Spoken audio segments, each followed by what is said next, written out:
अगर आरक्षण का सही अर्थ समझना है तो ये वीडियो पूरी देखें। आज हमारे देश में जिस चीज को सबसे ज्यादा खतरे में बताया जाता है वो है भारत का संविधान, और इसी संविधान की रचना बाबा साहब भीमराव अंबेडकर ने की है। वर्ष 1891 में डॉक्टर अंबेडकर का जन्म हुआ था और उन्हें भारत के संविधान का चीफ आर्किटेक्ट भी कहा जाता है। हमारे देश में डॉक्टर अंबेडकर के नाम पर कई दशकों से राजनीति होती आई है और भारत में कुल मिलाकर छोटी बड़ी 2858 पार्टियां हैं, जिनमें से 212 पार्टियां ऐसी हैं जो खुद को अंबेडकर के सिद्धांतों से प्रेरित बताती हैं और इनके नेता अंबेडकर के नाम की ठेकेदारी करके सत्ता हासिल करने की कोशिश करते रहते हैं। लेकिन आज हम आपको यह बताएंगे कि इनमें से किसी ने भी आप लोगों तक अंबेडकर के असली विचारों को पहुंचने नहीं दिया। आज हम डॉक्टर अंबेडकर के कुछ ऐसे विचार लेकर आए हैं जिन्हें मानना तो दूर बल्कि भारत के लोगों ने ठीक उनके विपरीत काम किया है, और आप भी आज हैरान रह जाएंगे। इसलिए डॉक्टर अंबेडकर के जन्मदिन को मनाना, लोगों को बधाई देना तो एक तरीके से एक परंपरा सी बन गई है और सभी लोग उसे निभा देते हैं। लेकिन डॉक्टर अंबेडकर को ठीक से समझा कोई नहीं। असल में आजाद भारत को लेकर अंबेडकर के जितने भी विचार थे और वो जिस तरह के भारत का सपना देखते थे, उन विचारों का कभी पालन हुआ ही नहीं। अंबेडकर मानते थे कि कोई भी नेता देश से बड़ा नहीं होता और इसीलिए किसी भी नेता की मूर्ति लगाकर उसकी पूजा करना इस देश के नागरिकों के लिए सही नहीं होगा। यानी अंबेडकर नेताओं की प्रतिमा लगाकर उन्हें स्मरण करने के खिलाफ थे। लेकिन भारत के नेताओं ने इसी देश में अंबेडकर की हजारों मूर्तियां बनवाई और उनके नाम पर चुनाव में वोट मांगे, और कुछ मीडिया रिपोर्ट्स के मुताबिक आज पूरे देश में सबसे ज्यादा मूर्ति डॉक्टर अंबेडकर की ही है। और ऐसा नहीं कि डॉक्टर अंबेडकर ये कहकर गए हो कि मेरी मूर्ति बनवाई जाए, बल्कि वो तो इसके खिलाफ थे। असल में उनकी प्रतिमाएं बनाकर अलग अलग पार्टियां वोट बटोरना चाहती हैं, अपनी मार्केटिंग करना चाहती हैं। और ये स्थिति तब है जब वहां से लगभग 80 साल पहले 18 जनवरी 1943 को डॉक्टर अंबेडकर ने कहा था कि वो मूर्तियों के उपासक नहीं है, वो उन्हें तोड़ने में विश्वास रखते हैं। इसी भाषण में वो ये भी बताते हैं कि उनके लिए यह कहा जाता है कि वो महात्मा गांधी और मोहम्मद अली जिन्ना से नफरत करते हैं, जबकि ऐसा नहीं है। वो गांधी और जिन्ना को नापसंद करते हैं क्योंकि वो किसी भी नेता की बजाय अपने देश से प्यार करना ज्यादा जरूरी समझते हैं। अंबेडकर ने अपने इस भाषण में यह बात भी कही थी कि उन्हें उम्मीद है कि भारत के लोग एक दिन ये बात जरूर सीखेंगे कि कोई भी नेता देश से बड़ा नहीं होता और नायक पूजा का सच भारत में हमेशा कठोर और दुर्भाग्यपूर्ण ही होगा। ये कहकर गए वो यह शब्द डॉक्टर अंबेडकर के थे, लेकिन हमारे देश में इस पर जरा भी अमल नहीं हुआ और हमारे देश के नेताओं ने उन्हीं की प्रतिमाएं भारत में बनवाई और उन्हीं की नहीं। आज हमारे देश में सबसे जो बड़ी परंपरा है राजनीति में, वो नेताओं की प्रतिमा बनाना और हर जगह बनाकर उन्हें लगा देना, ये हमारे देश की परंपरा बन चुकी है। इसी तरह डॉक्टर अंबेडकर ने खुद संविधान बनाते वक्त उसमें आरक्षण की स्थायी व्यवस्था नहीं की थी। 30 नवंबर 1990-48 को जब संविधान सभा में आरक्षण पर बहस हुई, तब अंबेडकर ने कहा था कि आरक्षण लागू होने के 10 साल में इस बात की समीक्षा होनी चाहिए कि जिन्हें आरक्षण दिया गया है क्या उनकी स्थिति में कोई सुधार हुआ है या नहीं। उन्होंने ये भी कहा कि अगर आरक्षण से किसी वर्ग का विकास हो जाता है तो उसके आगे की पीढ़ी को आरक्षण का लाभ नहीं देना चाहिए। इसके पीछे उन्होंने ये वजह बताई। ये आरक्षण का मतलब बैसाखी नहीं है जिसके सहारे पूरी जिंदगी काट दी जाए। ये विकसित होने का एकमात्र एक अधिकार है। लेकिन हमारे देश में वोट बैंक की राजनीति की वजह से अंबेडकर के इस विचार की गंभीरता को समझा नहीं गया और हमारे देश की राजनीति ने आरक्षण की व्यवस्था को स्थायी बना दिया। आज भारत में किसी पार्टी में किसी नेता में इतना दम नहीं कि वो आकर ये कह दे कि वो आरक्षण को बंद कर रहा है। यहाँ तक कि यह बात हम बार बार कहते आए हैं कि आरक्षण जिन लोगों को मिल रहा है उनके बारे में एक आकलन होना चाहिए, और अगर किसी एक परिवार को आरक्षण का लाभ मिल चुका है और वो परिवार अब इस स्थिति में आ गया है कि उसे अब इस बैसाखी की आवश्यकता नहीं है, तो फिर उसका आरक्षण बंद होना चाहिए और फिर ये आरक्षण ऐसे परिवार को मिलना चाहिए, ऐसे लोगों को मिलना चाहिए जिन्हें वाकई आरक्षण की जरूरत है, जिन्हें इस बैसाखी की जरूरत है। आज हमारे देश में किसी पार्टी की हिम्मत नहीं। अंबेडकर के जो अनुयायी हैं, अंबेडकर के नाम पर जो राजनीति कर रहे हैं, उनमें भी ये हिम्मत नहीं है कि वो डॉक्टर अंबेडकर के इस विचार को अपने लोगों के सामने स्वीकार कर ले। कोई इस बारे में बात भी नहीं करेगा क्योंकि जैसे ही वो ऐसा करेंगे चुनाव हार जाएंगे। इसलिए डॉक्टर अंबेडकर ने तो आरक्षण को समाज को सुधारने के लिए पेश किया था देश के सामने, लेकिन उनके चेलों ने, उनके शिष्यों ने इसे चुनाव जीतने का एक फॉर्मूला बना लिया। डॉक्टर अंबेडकर भारत बंद और सत्याग्रह जैसे पारंपरिक आंदोलनों के भी खिलाफ थे, लेकिन हमारे देश के लोगों ने उनके इस विचार को भी कभी नहीं अपनाया। वर्ष 1949 में संविधान सभा में दिए अपने आखिरी भाषण में अंबेडकर ने कहा था कि भारत को अगर आगे बढ़ना है तो उसे प्रजातंत्र में विरोध जताने की उन परंपराओं को छोड़ना होगा जिनमें सत्याग्रह और असहयोग जैसे आंदोलन किए जाते हैं। उन्होंने कहा था कि जब लोग संवैधानिक अधिकार और लोकतांत्रिक व्यवस्था होते हुए भी पारंपरिक आंदोलन को विरोध के तरीके के रूप में अपनाएंगे तो फिर आजादी का कोई मतलब नहीं रह जाएगा। आपको अगर ठीक से समझना चाहें तो मैं आपको उनका यह भाषण पढ़कर सुनाता हूं, पर आपसे दरख्वास्त है ध्यान से सुने, तभी पूरी बात समझ में आएगी। डॉक्टर अंबेडकर कहते हैं, यदि हम लोकतंत्र को केवल रूप में ही नहीं वरन यथार्थ में बनाए रखना चाहते हैं तो हमें क्या करना चाहिए? मेरे विचारों अनुसार सबसे पहले हमें यह करना चाहिए कि अपने सामाजिक और आर्थिक उद्देश्यों की पूर्ति के लिए हमें संवैधानिक रीतियों को दृढ़तापूर्वक हम अपनाएं। इसका अर्थ यह है कि क्रांति की निर्मम रीतियों का हम परित्याग करें। इसका अर्थ यह है कि सभी ने अवज्ञा, असहयोग और सत्याग्रह की रीति का हम परित्याग करें। आर्थिक तथा सामाजिक उद्देश्यों की पूर्ति के लिए जब कोई मार्ग ना रहे तब तो इन असंवैधानिक रीतियों का अपनाना बहुत कुछ रूप में न्यायपूर्ण हो सकता है, पर जब संवैधानिक रीतियों का मार्ग खुला हुआ है कि इन असंवैधानिक रीतियों का अपनाना कभी न्याय संगत नहीं हो सकता। ये रीतियां अराजकता के सूत्रपात के अतिरिक्त और कुछ नहीं है, और जितना शीघ्र इनका परित्याग किया जाए उतना ही हमारे लिए अच्छा होगा।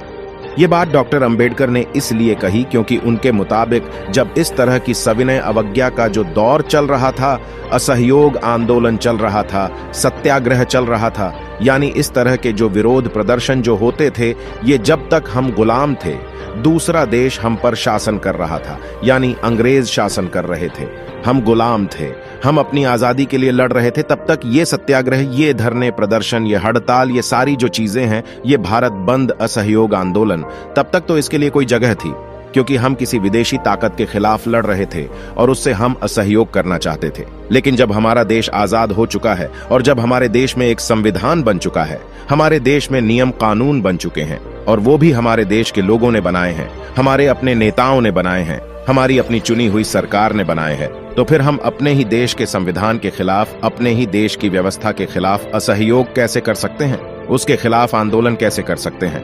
उसके खिलाफ प्रोटेस्ट कैसे कर सकते हैं? इसीलिए उन्होंने कहा कि आजादी मिलते ही अब इस तरह के आंदोलन, भूख हड़ताल, बंद वगैरह समाप्त हो जाने चाहिए। लेकिन ऐसा कभी नहीं हुआ, और आप देखते हैं कि आज भी हमारे देश में प्रोटेस्ट करने का जो तरीका है वही चल रहा है जो अंग्रेजों के जमाने में चलता था। यानी उसी तरह की भूख हड़ताल होती है, उसी तरह के बंद किए जाते हैं, चक्का जाम किया जाता है, असहयोग आंदोलन किया जाता है, धरने पर बैठा जाता है, विरोध प्रदर्शन किए जाते हैं, सड़कों को रोक दिया जाता है। इस तरह की चीजें आज भी की जाती है। इसी तरह अंबेडकर भारत में एक देश एक कानून की व्यवस्था चाहते थे और यूनिफॉर्म सिविल कोड लाने के पक्ष में थे। लेकिन हमारे देश की पार्टियों ने मुस्लिम तुष्टीकरण के लिए कभी भी इस पर विचार करना तक जरूरी नहीं समझा।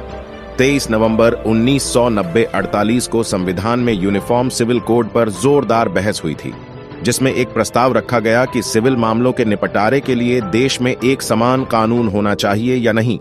लेकिन उस समय संविधान सभा के सदस्य मोहम्मद इस्माइल साहिब, नजीरुद्दीन अहमद महबूब अली बेग, साहब बहादुर पोकर साहब बहादुर और हुसैन इमाम ने एक मत से इसका विरोध किया, और उस समय संविधान सभा के सभापति डॉक्टर राजेंद्र प्रसाद और तमाम बड़े कांग्रेस नेता भी इसके खिलाफ थे, जबकि अंबेडकर इसका समर्थन कर रहे थे।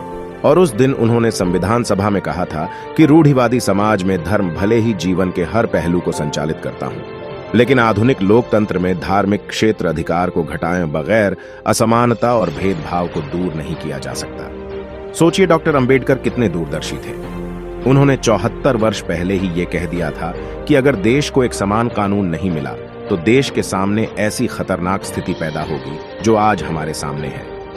अंबेडकर ने इसके लिए संविधान में अलग से व्यवस्था की थी, जिसके तहत भारत के संविधान का आर्टिकल 44 ये निर्देश देता है कि उचित समय पर सभी धर्मों के लिए पूरे देश में एक समान कानून लागू होना चाहिए। डॉक्टर अंबेडकर जब तक जीवित रहे, उन्होंने भारत की जाति व्यवस्था से जुड़ी कुरीतियों का हमेशा विरोध किया, लेकिन उनके नाम पर राजनीति करने वाली पार्टियां आज भी चुनावों में जातियों की सोशल इंजीनियरिंग करती है।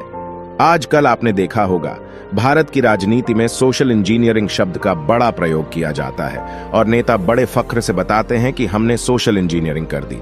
आज भारत की राजनीति से जाति ऐसे चिपक गई है कि जैसे ये कभी भारत को छोड़कर जाएगी ही नहीं। अंबेडकर को भारत की राजनीति में हमेशा से एक एक औजार की तरह इस्तेमाल किया गया और उनके नाम पर कई पार्टियों ने चुनाव भी जीते। सरकार भी बनाई दलितों के नाम पर, दलितों के उत्थान के नाम पर जो नेता आए, उन्होंने अपने लिए बड़े बड़े बंगले बना लिए। सैकड़ों करोड़, हजारों करोड़ की प्रॉपर्टी उन्होंने बना ली और जीवन के हर ऐशो आराम उन्होंने अपने लिए इकट्ठा कर लिया। दलितों के नाम पर, डॉक्टर अंबेडकर के नाम पर। लेकिन एक सच ये भी है कि खुद अंबेडकर आजाद भारत का अपना पहला चुनाव हार गए थे। 1951 और 52 में हुए पहले लोकसभा चुनाव में डॉक्टर भीमराव अंबेडकर ने जवाहरलाल नेहरू की कांग्रेस पार्टी के खिलाफ शेड्यूल्ड कास्ट फेडरेशन नाम से अपनी एक पार्टी बनाई, जिसने देश भर के 10 राज्यों में 35 सीटों पर चुनाव लड़ा था। यह पहला लोकसभा चुनाव हुआ था, तब की बात है, लेकिन उनकी पार्टी को 35 में से केवल 2 सीटें मिली थीं और डॉक्टर अंबेडकर खुद बॉम्बे लोकसभा सीट से चुनाव हार गए और वो चौथे नंबर पर रहे। उन्होंने अपना पहला चुनाव कांग्रेस के एक ऐसे उम्मीदवार से हारा जो बतौर सहायक उन्हीं के साथ काम कर चुका था, यानी अपने सहायक से ही चुनाव हार गए और कांग्रेस पार्टी के इस नेता का नाम था कर, यानी इस देश के लोगों ने ही अंबेडकर को चुनाव में हरा दिया। इसलिए एक बात समझने वाली है कि अंबेडकर का नाम इस्तेमाल करके चुनाव जीता तो जा सकता है, लेकिन अंबेडकर के सिद्धांतों का इस्तेमाल करके आप सिर्फ चुनाव हार सकते हैं और कुछ नहीं। अंबेडकर ने अपनी मृत्यु के बाद न जाने कितने नेताओं की जिंदगी बना दी, कितनी पार्टियों को सत्ता तक पहुंचा दिया, आज भी पहुंचा रहे हैं।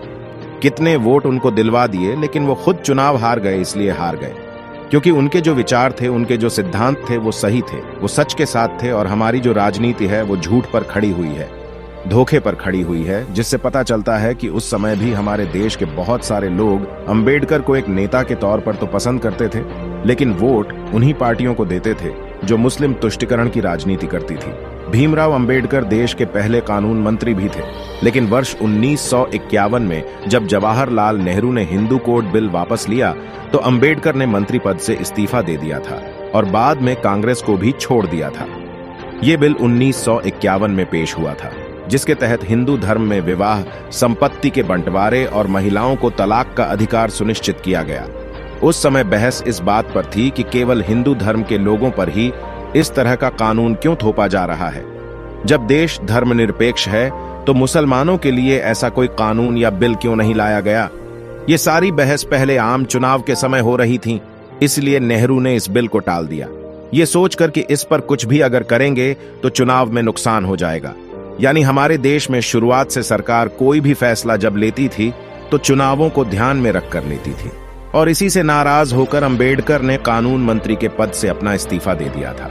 एक और बात, नेहरू ने स्वयं प्रधानमंत्री रहते हुए खुद को भारत रत्न पुरस्कार दिया था। खुद प्रधानमंत्री रहते हुए अपने आप को भारत रत्न दे दिया।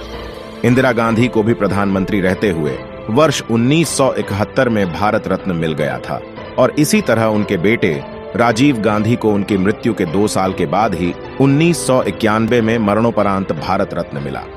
लेकिन भीमराव अंबेडकर को उनकी मृत्यु के 34 वर्षों के बाद भारत रत्न से सम्मानित किया गया था। इसी तरह सुभाष चंद्र बोस और सरदार पटेल को भी भारत रत्न का सम्मान तब मिला जब पीवी नरसिम्हा राव देश के प्रधानमंत्री बने।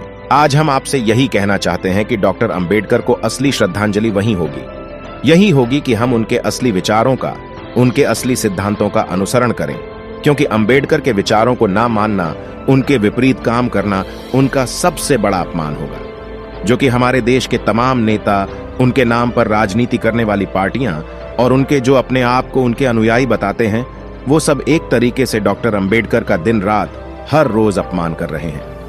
आज मैं बस इतना ही कहना चाहूंगा, बाकी आगे वीडियो में। दोस्तों, आज की वीडियो में बस इतना ही।